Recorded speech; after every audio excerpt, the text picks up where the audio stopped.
us know that we should have some emergency cash stashed away for a rainy day, but how many of us actually do it?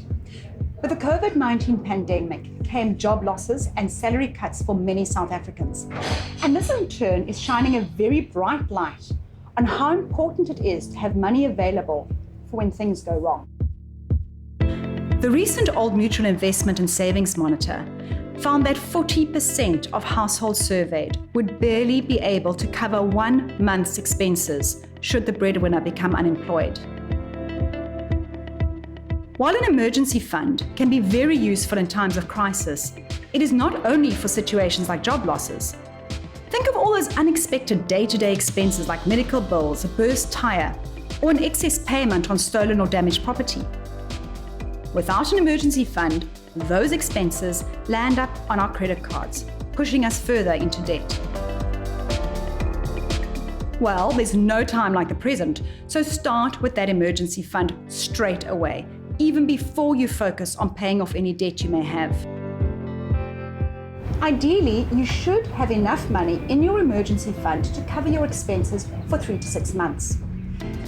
That might seem like a tall order, but try to at least start by putting away 15,000 Rand and build up slowly when you get a bonus or have extra cash available. You need to select an account that is separate from your transactional account, that earns a better interest rate and keeps the money separate from day-to-day expenses. You could keep the money in an account which is accessible within 24 hours. This would allow you access for an emergency that requires you to pay straight away. But in most cases, we have time to pay the bill. In that case, a 7-day notice or even a 32-day notice provides a higher interest rate and some distance between you and your money. A 1-month fixed deposit is also an option, as you can roll it over at the end of every month if you do not need the funds. One of the best options is a flexible fixed deposit, where your money is fixed for a period, but you can access some of the funds immediately. This would be ideal for a larger emergency fund of at least 20,000 Rand, as half would be immediately accessible. If you have built up a substantial fund, you could opt to keep a portion in your home loan's access bond.